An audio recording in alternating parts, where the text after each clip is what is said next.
If I ever hear the one time at band camp line again, ... Yep.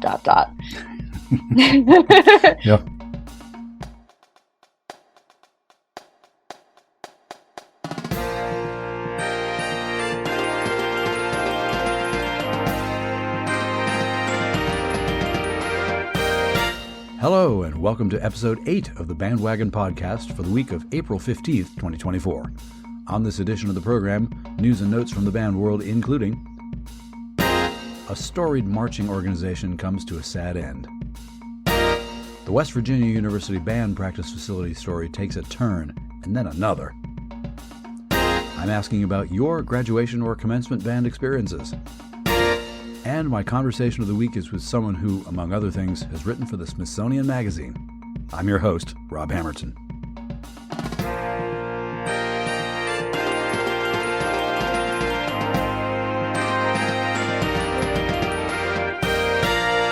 Hello, dear listener. You may want to pull down the safety harness before you listen to this episode. I had it all planned out, and then stuff happened, and this week's podcast has turned into one that's full of stories with a frown. One of them doesn't have a happy ending. One of them does. One of them is actually my conversation with a relatively new band friend, and we talk about those exasperating ways that people outside a band think of people inside the band activity.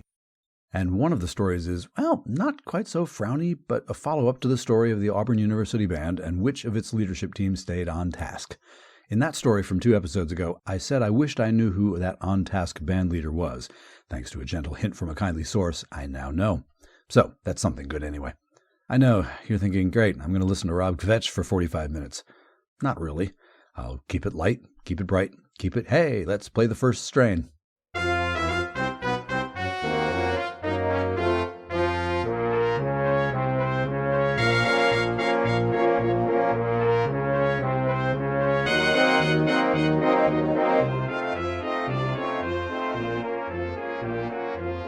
In this episode's first strain, news and notes from the band world. Dateline, Erie, Pennsylvania.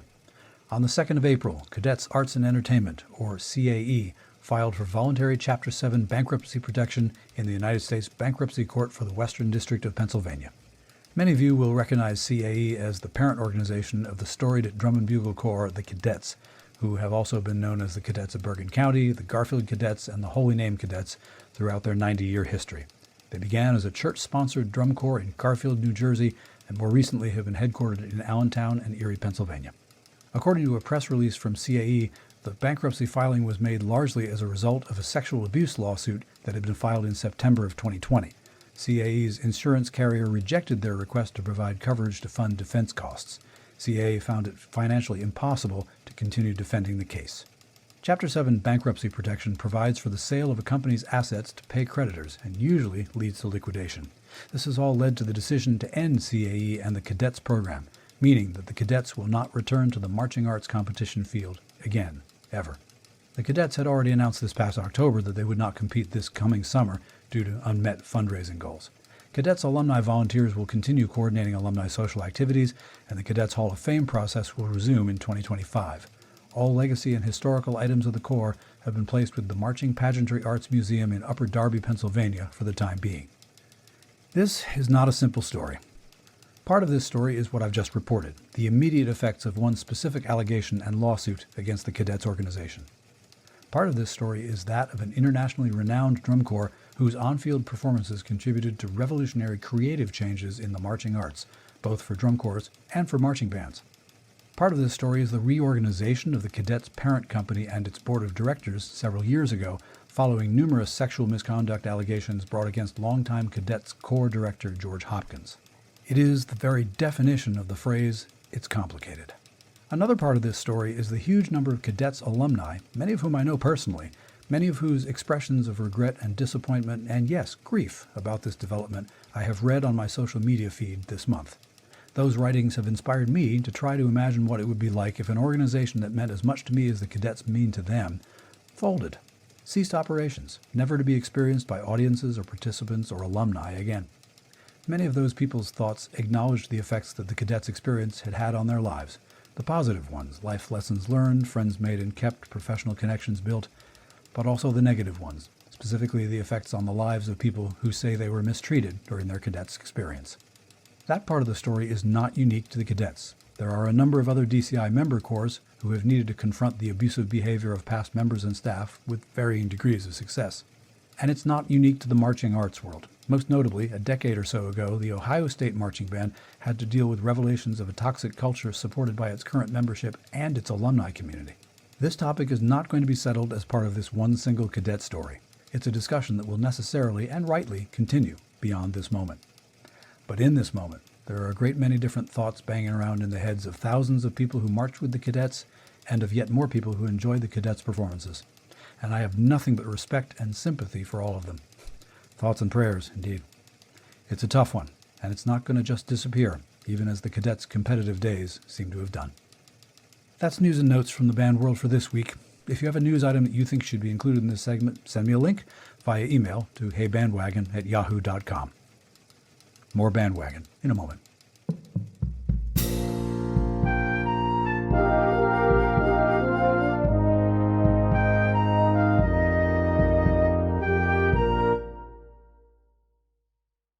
It's the second strain coming up next, but by way of introduction, I have, a disclaimer maybe, or at least a footnote of my own.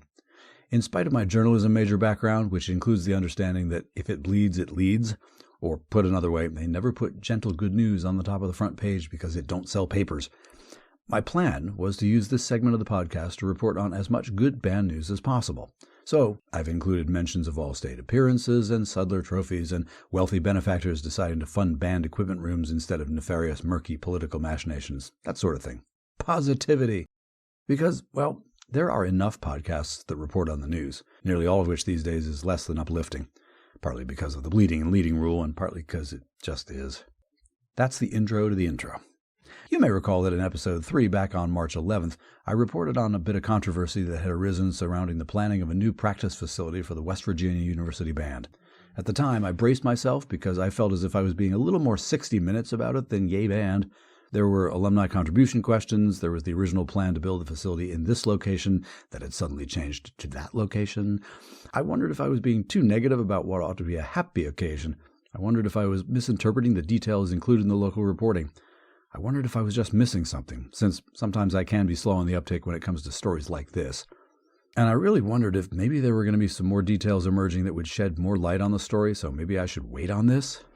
Oh, my friends. Not only should I not have worried about any of that, but oh yes, more details have emerged, and with my newfound confidence in my ability to read tea leaves, I will suggest to you that this story didn't get any better. And then, at the 11th hour, suddenly it did seem to get better. Until that very last sudden development, though, this story was not at all a positive one, and so why was I chasing it, given the original intent of the podcast? Because one of my other goals for this project was to help create a community for and to offer support to band members. And this story is a chance to do that in the context of our mighty First Amendment. Buckle up. Here we go. Let's take the second strain.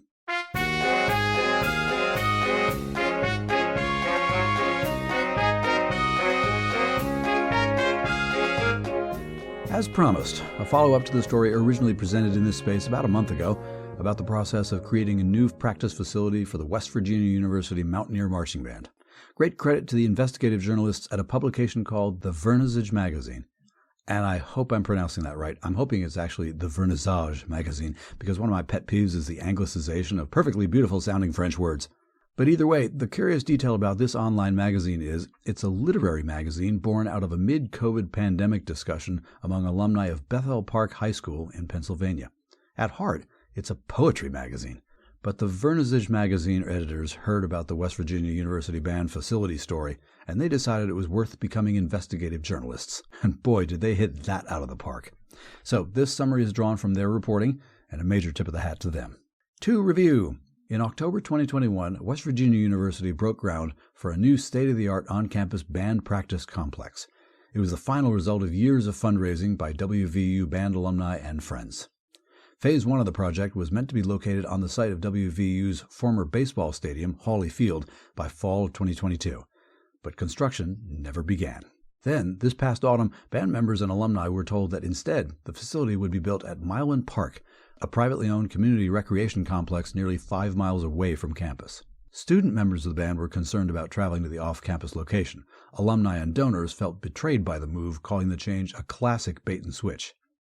In describing where this story went next, I'll suggest that it's become a tale of two important topics: the suppression of free speech and the hiding of information, and the effectiveness of free speech when it is exercised. And this is still a banned podcast? Yes, it is, I promise. A number of documents obtained via Freedom of Information Act requests show that, in fact, since the middle of last year, Dean of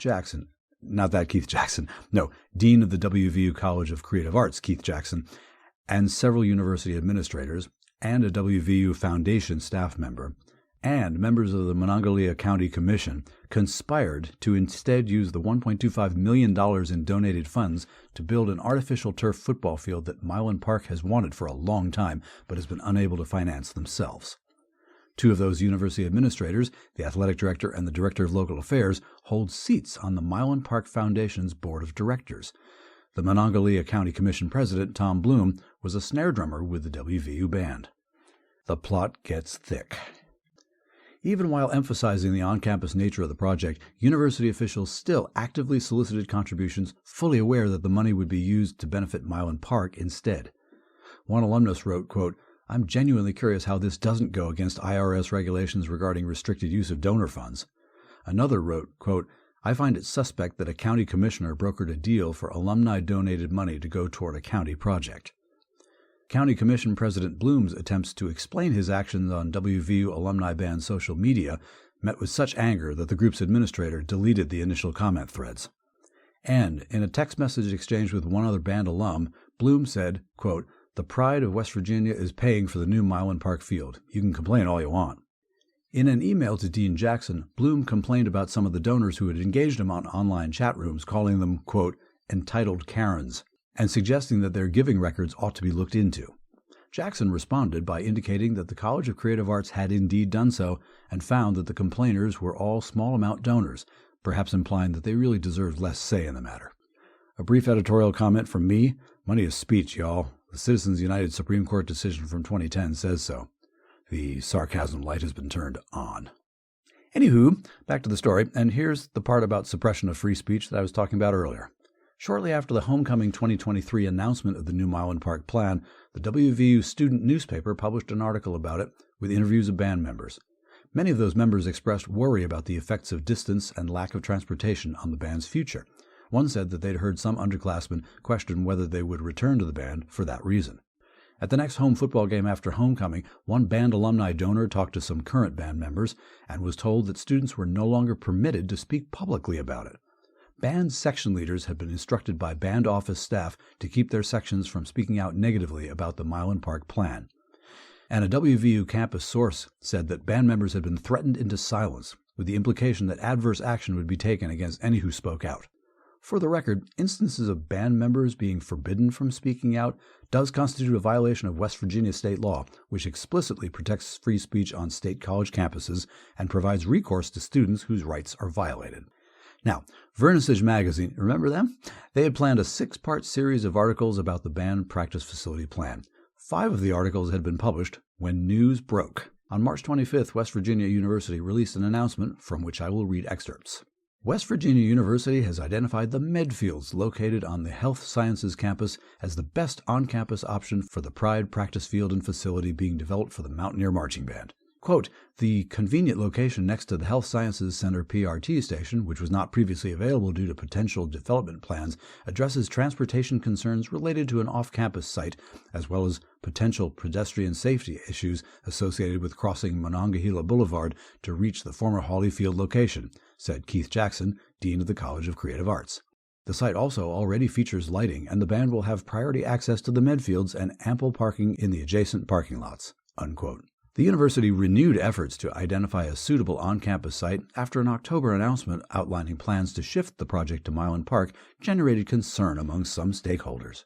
Jackson said he understands the frustration as the efforts to create a Pride practice field and facility, which began nearly 5 years ago, have taken longer than expected. Quote, "The needs for all involved have evolved during that time, but our shared vision for the project and the commitment to our students and completing this project remain unchanged," Jackson said.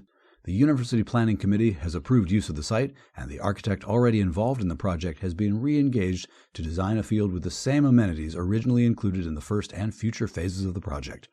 The new site will accommodate the planned turf field, storage facility, and shelter. It is anticipated the process to complete a new design and gather cost estimates could be finalized in the next 6 months. Then, a request for procurement for construction will be issued, and site work will take several more months. The goal is for the turf field to be ready for the band to begin using the site by August 2025. Past and future donations will be used as originally intended to fund the turf field, which will still be known as Don Wilcox Field, as well as other needs that will enable the band to practice at its new on-campus home. No gifts held at the foundation or funds from the university were transferred to Milan Park in support of this project. So, what can we make of all this? Several things, I think. 1. Investigative journalism is good. Word gets out, people learn things they wouldn't have known otherwise because perhaps some other people would have preferred that they didn't know those things. 2. Transparency is good, especially when it comes to money being donated for a particular purpose. It's good to be certain that your money is being used in the way you intended. 3. Free speech is good, and suppression of free speech is bad, especially when it's the free speech of people about matters that will impact their lives in some way. In the case of the band practice facility story, these ideas about the free speech of people are especially true when those people are band members, student band members, who some government and university bigwigs seem to see as, at best, too small to care about, and, at worst, an actual impediment to their goals which will impact and benefit their lives more. And 4. Large organization press releases are a joy to read, at least when it's abundantly clear that the large organization is backtracking furiously, trying to put a positive spin on what is plainly a desperate bid to make it sound like they have the best interests of everyone involved firmly in mind. Yeah, we see you. And we're paying attention now. And the large organization now knows that it's being scrutinized, thanks to, of all things, a poetry magazine. And maybe, just maybe, the pride of West Virginia will finally get a proper on-campus rehearsal site that's not a parking lot. And maybe, just maybe, the band members, the little guys, will get the facility they deserve, one that they don't need to hop a bus to get to. Get your own darn football field. More bandwagon in a moment.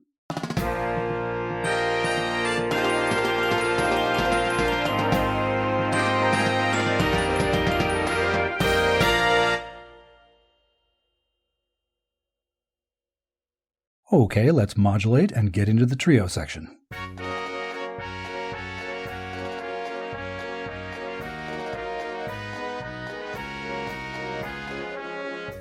This week in the trio section, my conversation partner this week seems, at least in my experience, to be someone who is heavily into creating projects for herself. Some of the listeners here who are UMass band alumni may have been involved in the research she did for a project she dreamed up some time ago, and that project led to a resume item that not terribly many people get to have or talk about, and I imagine we might talk about that a little bit today. But as we got preparing for this week's conversation, she leapt to the mighty Facebook and offered some folks the opportunity to contribute ideas we could talk about. This is an enterprising someone, and let's just get to it. Please help me welcome to the podcast, Alexa NICKANDROS. Hello, Alexa. Hey, Rob. How's it going? I'm well, and I'm glad that you were willing to come and do this. Of course. My pleasure. A brief Google search of your name brings up a whole lot of really interesting biography items and activities, and I look forward to getting to all that and more. But first, let's start this conversation, as we always do now, with a few lightning round band questions. First, what's your primary instrument? The tenor saxophone. And over here, I'm doing a little happy tenor saxophone dance. Whoop, whoop. Do you currently have a band-related role? Yes, I am in 2 community bands here on the Cape. I'm in the Cape Cod concert band, and I'm in the Brewster band, of which I am the secretary. So which dovetails neatly into what bands have you been active with in your life, whether it's playing or doing anything else? So when I was in middle school, I started band, so beginners band and concert band. And then in high school, I did concert band, jazz band, marching band, winter percussion. I feel like I might be missing one. Took some music theory, if that counts. Skipping right to UMass Amherst, I was in the concert band there, where I usually actually played the bari sax and the bass clarinet. And I was in the hoop band and obviously the marching band. I have already done a conversation with Zoe Stinson, who is all over the baritone sax. We got chatting a little bit about gender norms as it relates to what instrument various people pick up. I'm bumping into a lot of people who, a lot of women who play baritone sax, and I've been trying to figure out, did band directors push them toward that for some reason? I don't know. It's of interest to me, but I haven't done actual research on it. Oh, well, for me, I just really enjoy playing bass lines. I'm not somebody who is huge on like improv, and I really just like to play the music that's put in front of me. I don't even really practice in my free time at all. It's a more fun instrument, in my opinion. How did you get into playing your band instrument? My first instrument was actually the clarinet that I started in 5th grade. And I remember the music director of the school, he did a demo in the auditorium with everybody who was in 4th grade in preparation for the next year. And he demoed all the instruments. Me and my best friend, Mackenzie, we were sitting there and we wanted to play the same instrument together. And when the clarinet was demoed, Mr. Ponte, the band director, hey, Mr. Ponte, if you're listening, he played the Pink Panther theme. And that's what got me hooked on the clarinet. And then when it got to high school, my freshman year, I continued with the clarinet, but then I joined jazz band. And Mr. Ponte also was the director of the jazz band. And he said he didn't need a clarinet in jazz band. He needed a tenor saxophone. And so he kind of pushed me to switch to tenor. From there, I carried on with the tenor, and it's an easy switch to go from clarinet to saxophone. Not as easy to go backwards, though. It's it's a lot easier and more fun to play the saxophone than the clarinet for sure. But I just carried on with that, and I don't remember why I picked up the Barry. I think we needed one in concert band, so I decided to play that. I liked the idea of just switching instruments a bunch. I thought it was cool. And when I went to UMass, they didn't march Barry, so I purchased a tenor, and that's where I've been. As noted previously in our chat, you have that resume, Adam, which I find really cool, being somebody who is also interested in writing on top of all this other band stuff that I do quite a bit. But I want to make sure I get this right. You had an article published in the Smithsonian Folk Life and Cultural Heritage magazine. I sure did. And the title was somewhere along the lines of... Band kids never grow up. There we are. How did that project come about? Well, it was pandemic times, and I wasn't working, and I was trying to figure out what to do with my life. So I was looking into internships with the Smithsonian, the field of working in a museum or some capacity in a museum. Seemed really along the lines of what I wanted to do. And I came across the internships at the Smithsonian, and I applied to a bunch of them, and that's the one I got. So it was all on Zoom. I think these days you actually go to Washington and stay there for the duration of the internship. But we met once a week with our little writing group. I don't remember how many of us there were, maybe 20, but not everybody was there every time. And we would pretty much have these discussions. We'd go around the room, and people would talk about the ideas that they had for their next articles. It just got me thinking about like what aspect of culture is really, accessible to me for me to actually, research and write about. Band was the biggest thing for me. And I thought it would be really cool to kind of just show that, it's not just band kids, and that's the only thought that go through people's heads when they think of band from the outside. I thought it would be really cool to kind of show that this is a whole subculture. A quote that leapt out at me pretty early in the article is you were describing how you had just, after graduating from UMass, joined the Florence Community Band, which is outside of Northampton, if I'm not mistaken. Something like either the second or third paragraph you get right to, at the band's holiday band banquet, I surveyed the room full of my bandmates boogieing and goofing around, and I thought, wow, band kids never grow up. These were the same people I had marched with, only masked with gray hair and wrinkled cheeks. Despite the effects of time, the band spirit still bound them together, securing a home there through the years. Which, of course, kicked loose the title of the piece, but that strikes me as accurate. Community bands and bands involving people who are beyond age 21, 22 don't seem, it's true, to get nearly as much airtime, I suppose you'd say. Yeah, that's absolutely true. I didn't even know about community bands until I graduated, and I don't even remember who told me about them. It might have been TTA actually who told me about the Florence Community Band. Within the last year or year and a half, I've gotten involved with a community band. And once I did, I started to think, okay, well, let's look up community bands in Massachusetts. And I Googled that. Massachusetts is littered with them. Central Massachusetts, you walk 5 steps and you trip over another one, it seems. There's one in every town on the Cape.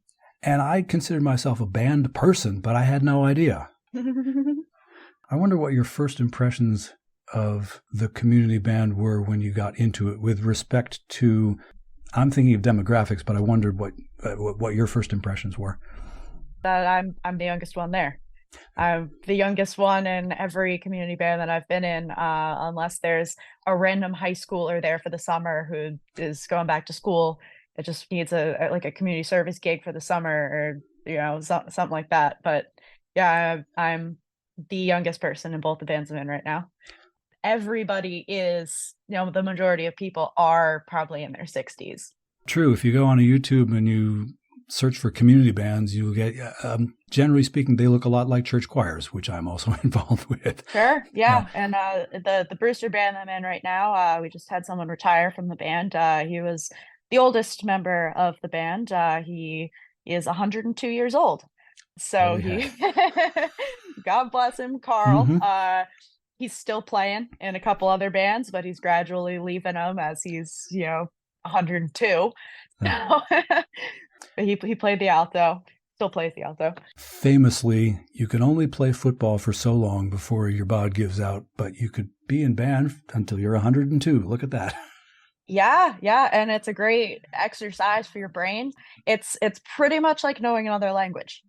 Playing an instrument. That's how I think about it a lot, actually, is I can read another language and interpret another language.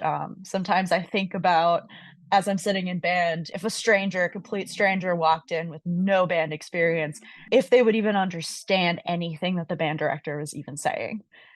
Band seems an activity that the people who don't understand it feel a little bit more comfortable about advancing to mockery. In a way, I honestly, I wouldn't say that. I would think, whenever I tell people that I'm in band, I don't feel as though anyone is laughing at me. Mm-hmm. I think that they truly do not understand. They're just really ignorant to it, and it's not their fault, probably. Mm-hmm. Another quote that I'm going to go to from the article in the Smithsonian struck me at the time and strikes me now as applicable to this conversation. In that moment, and you were describing going back to homecoming at UMass, generations blend together, and I'm suspended in time, shoulder to shoulder with current and former members I have never met, but everyone knows exactly what to do. Everyone knows that old family recipe by heart. From the outside, it's all odd. From the inside, there's a certain amount of security in knowing that the people next to you don't have to explain yourself to them. Well, there's definitely some stereotypes from within the band as well, which is really interesting to me. And the UMass marching band, for example, there are 400 of us, and I did not know everybody, not even close. And even though we were one band and acted as one band, and we all respected and loved each other and supported each other, we still remained pretty separated.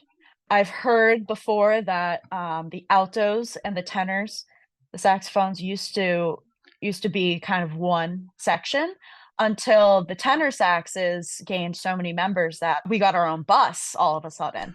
We became a little separated from the altos.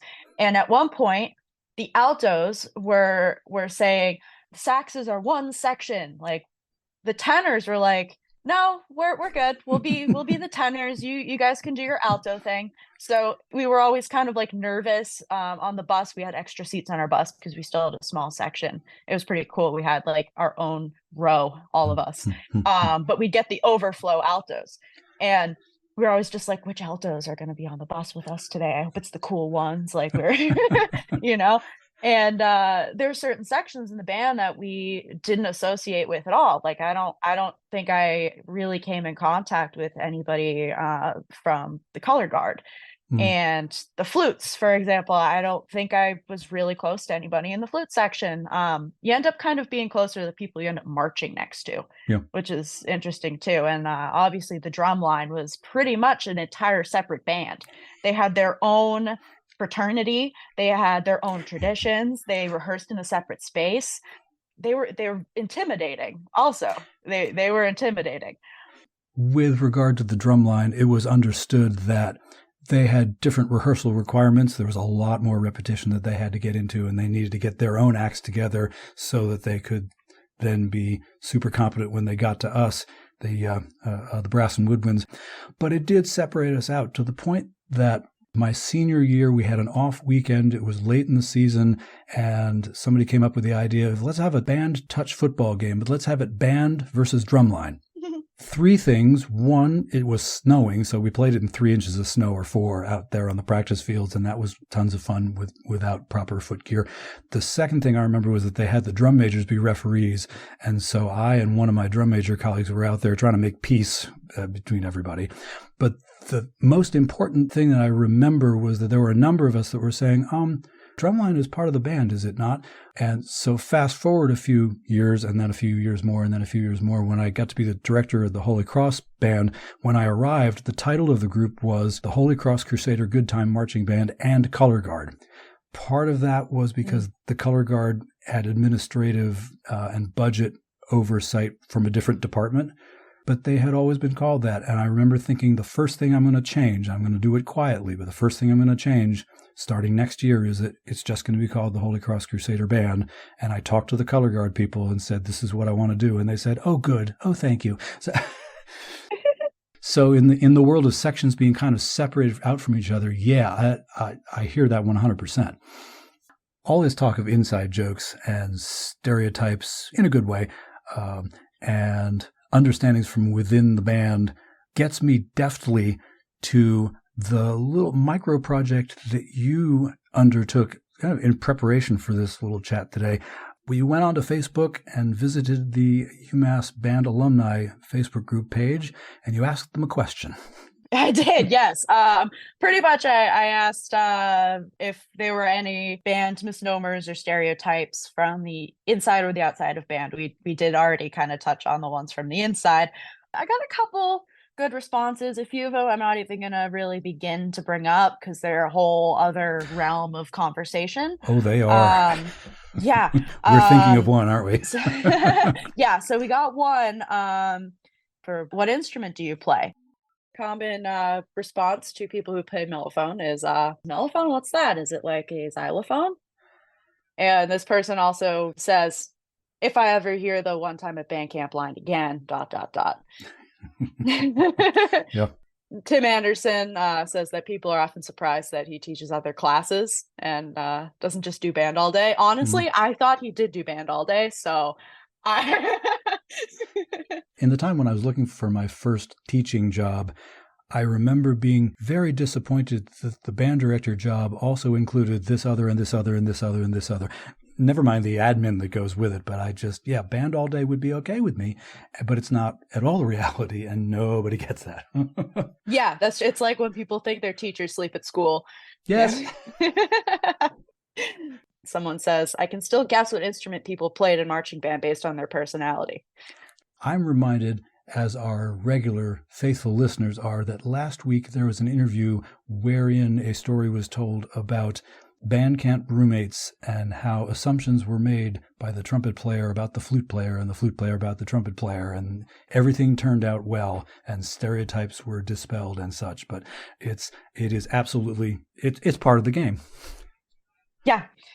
But it even carries over to concert bands too. Like there's references in the concert community bands I'm in now where people are 60, 70 years old, and we've got this elderly clarinet player who makes jokes about not wanting to sit next to the trumpets like frequently.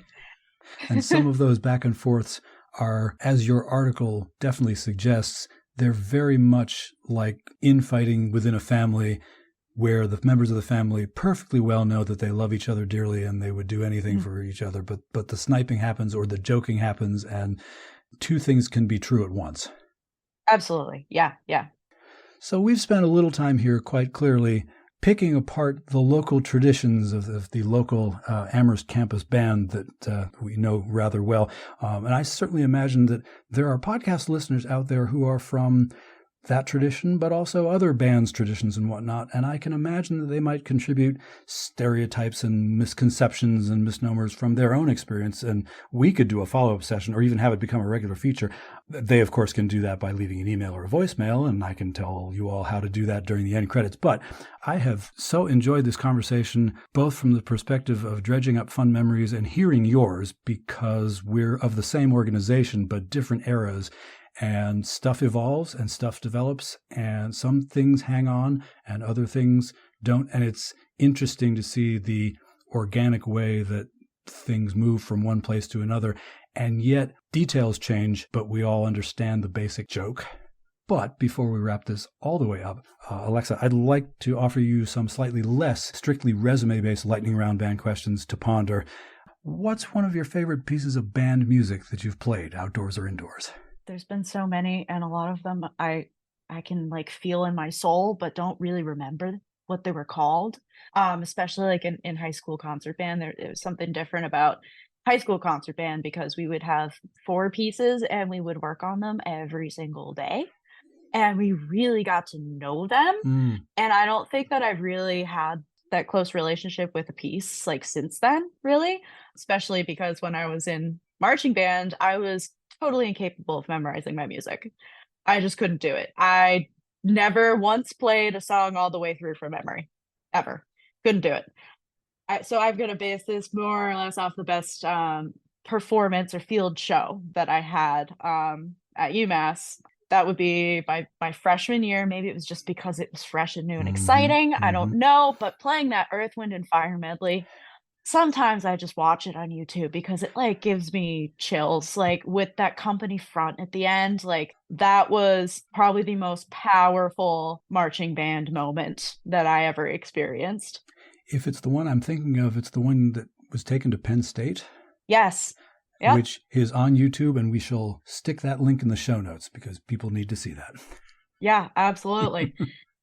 And I really, really love playing marches. I do. I really like playing marches. They're fun. They're upbeat. They're just difficult enough to like keep you alive. We play a good amount of John Philip Sousa and the Brewster Band, and we always end with Stars and Stripes. Even for Christmas, we do a Stars and Stripes to end with. It's like a jingle. It's Jingle Bells Forever. It's really fun. I know it well. And bandos connect in a different way. Look at that. Is there a piece of band music that you haven't played but you would like to? Honestly, there isn't much that, you know, I'm like, we need to. There were some when I was in hoop band at UMass because we just did short snippets of songs. I usually asked TTA if someone could arrange this song or that song. I really wanted to play like Mambo Number 5 by Lou Bega. I think I did suggest playing the William Tell Overture this year in the Brewster Band, and they added it. So we have a folder that's like more than an inch thick of music for the Brewster Band. It's crazy. We have so much music. But that one worked out. Yes. Yep. They added that this year just for me. Is there a band that you would like to perform with that you haven't, either because you're not the right age or you're not in the right place or you don't live in the right time? I would love to do jazz band again. I have heard of a couple people alluding to me that I could be a good fit in a jazz band. Only one that would give me the music to read because I just can't. I don't have the brain to improvise. I have no problem soloing, but if it's written. I love playing second tenor. Yeah, there you go. When I was in Northampton, I was actually in a band called the Expandable Brass Band, and we were kind of like a New Orleans style, like street band. So we did parades and stuff, but we didn't march. And we kind of just popped up in places and just played stuff for people. And we dressed in yellow and black colors, and we were pretty goofy. And that was kind of an in-between, like a non-serious marching band. And that sort of thing would be really fun to do again, too. Have you got a favorite band story you would like to tell? They all blur together, honestly. So there's kind of snippets of stuff, but I don't know if anybody listening remembers the Plymouth parade, the Plymouth Thanksgiving Day parade. What year was that? I feel like it was 2015, 2016, but that was the worst day ever. The end, though, made like we were feeling really good by the end. What happened was we all met at the band building, and it was Thanksgiving weekend, so some people weren't coming back on the bus to campus. Some people were just driving there and then driving home after. So like it wasn't like a you have to get on the bus and you have to come back on the bus. It was kind of a free for all situation.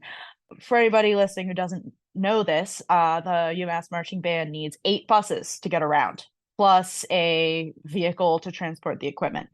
That day, 2 of the buses didn't show up. So we had people sitting in the aisle. We had people squishing into other seats. We had people driving in other people's cars to get to the Plymouth parade. I think on the way there, another one of the buses broke down. Because this is what happens. Yes. It might have caught on fire, if I remember correctly. Oh. Like dead serious. Like there was a year where a bus caught on fire, and I wasn't on that bus. I don't have clear factual evidence to provide for you, but it might have been that day. It might have been a different time. I don't know. But just for the sake of theatrics, let's say the bus caught on fire on the way to the Plymouth parade that year. So then the people in that bus had to consolidate into another bus that was either behind or in front of them. And so now we were down a bunch of buses. Once we got to Plymouth, finally, because everybody's stuff was like mixed around and like on multiple different buses and multiple different cars and whatever, everybody, no one had their stuff with them anymore. And also, a lot of people weren't going back to the school on the buses. So they took everything off of all the buses. The equipment staff, or this group of people, spent like a couple hours just taking all of everyone's stuff off of the buses and putting them into piles according to the type of item they were in this field, like in the middle of Plymouth. And I remember there just being like like a line of shoes and a line of backpacks.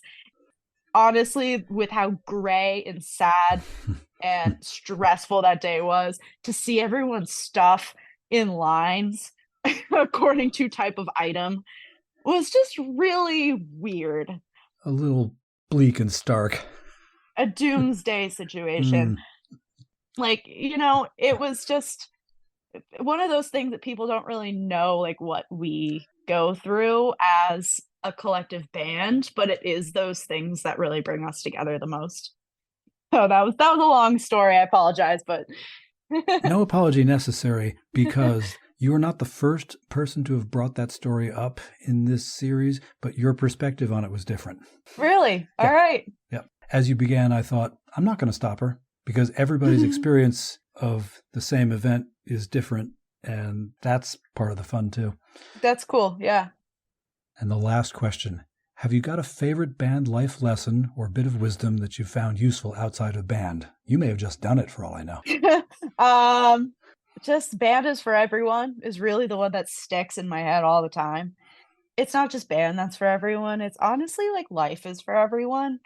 Like I'm also an artist, and artists are very often suppressed and they struggle, especially with money and having time to actually create things. And like, I just always think about how wonderful the world would be if we could just have all the time to just like create for joy. Bands for everyone, art's for everyone, life is for everyone.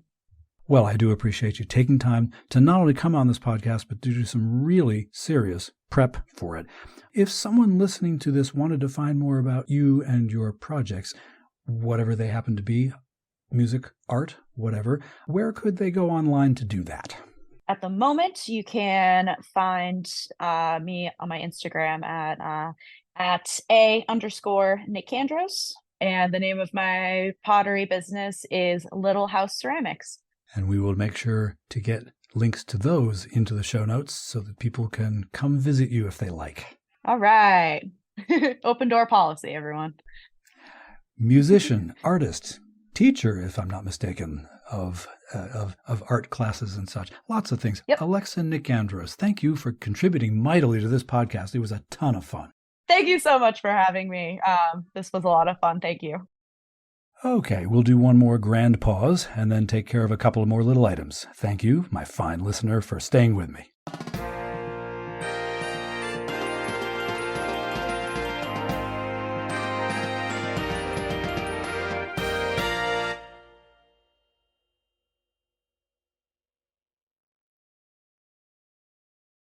Here comes the dogfight.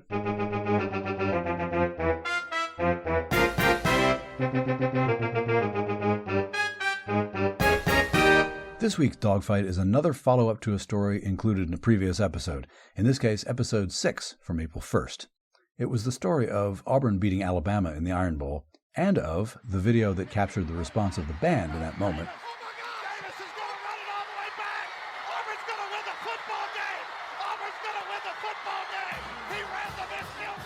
and of the response of his leadership, particularly the one drum major who led with a heart of fire but a head of ice. In that segment, you may recall that I said I didn't know that drum major's name or where she'd gotten to, but I hoped that some band somewhere was benefiting from her considerable band-related skills, whether she was a band director or staff instructor or what. I now know the answers to all those questions. Her name was and is Emily Gray. At the time of the Iron Bowl Kick 6 victory, she was a fifth-year senior majoring in music education. That Iron Bowl was her last regular season home game. She's currently director of percussion at Tuscaloosa County High School in Alabama.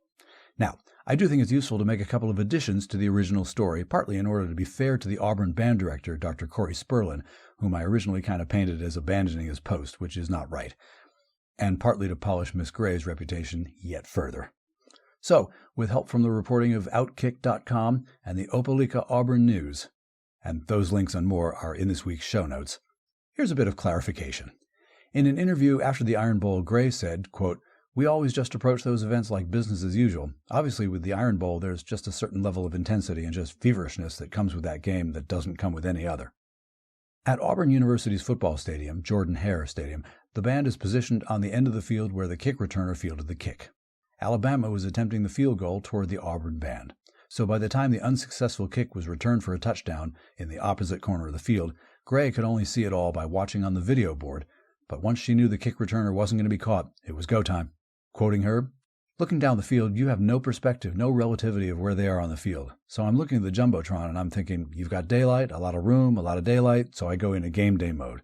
It's like, come on, you got to get up, got to get your horns up, got to get going," and then he scores the touchdown. Unfortunately, all the focus in the world was no match for the sound coming from the crowd at Jordan Hare Stadium, so getting the band in order still required some improvisation. Quoting Miss Gray, "You've got a whistle, so normally you might give warning tweets, a quick tweet, so they know to respond by looking at you, getting whatever hand sign you put up, and then I tweet you off with the tempo of the tune, and then we're into the tune."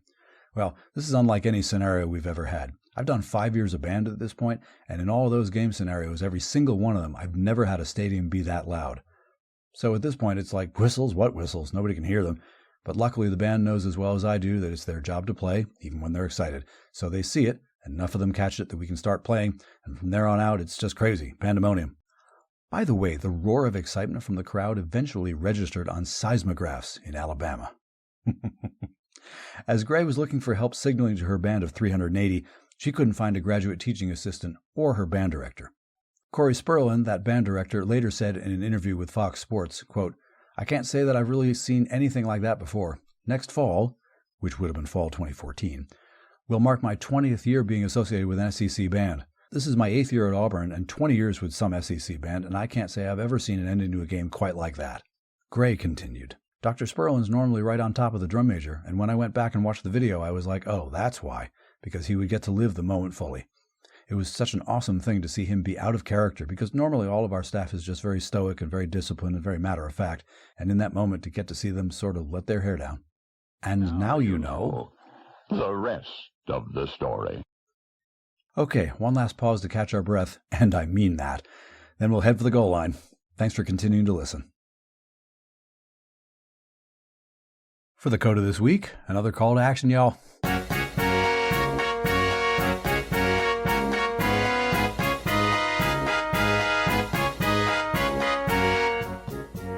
At this time of year, we in the band world are looking ahead to spring. For some of us, that means getting ready for summer concerts. For others, we're getting ready to bid graduating seniors a fond farewell from high school or college, and we're preparing our chops for renditions of Pomp and Circumstance, during which we'll probably take a lot of repeats. Here's my question for you, to which I'd love to have you reply, in the service of an episode in May, probably. Have you got a graduation or commencement band story you'd like to share? Or a story about a particular graduating band senior whom you've known, or whom you've been? It can be funny, it can be poignant, but whatever it is, I bet folks would love to hear it. Instructions for how you can do that? Well, they're littered all over this podcast, but also I'll go back over them in 3, 2, 1.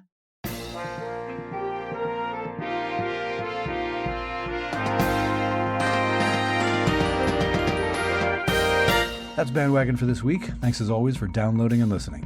BandWagon was written, researched, and produced by your humble host. Musical interludes were produced by Hammerton Media, from source material largely by John Philip Sousa. You can listen to more episodes at our website, heyband.podbean.com. Please give me feedback, be polite, but let me know what you like, what you think might change. Tell me your best band story, maybe about commencement band, or suggest a topic for a future episode, whatever you like. You can do that using our email address, heybandwagon@yahoo.com, or leave us a 90-second voice message by going to speakpipe.com/heybandwagon. Be aware that we do reserve the right to include your message on the podcast unless you say otherwise. All those contact links and links to our news items, conversation topics, and my guest, Alexa NICKANDROS, can be found in our show notes. Please share the show on social media, and thank you for that. If you enjoy this podcast, get someone else to listen as well. Word of mouth really is the best recruiting tool. And to keep up with us every week, subscribe to BandWagon on the Podbean app, Apple Podcasts, or wherever you get your podcasts. And please give us a 5-star review. It really helps other people to find the show. For now, take care, stay in touch, stay in tune, and we'll do all this again next week. I'm Rob Hammerton. Detail, fall out.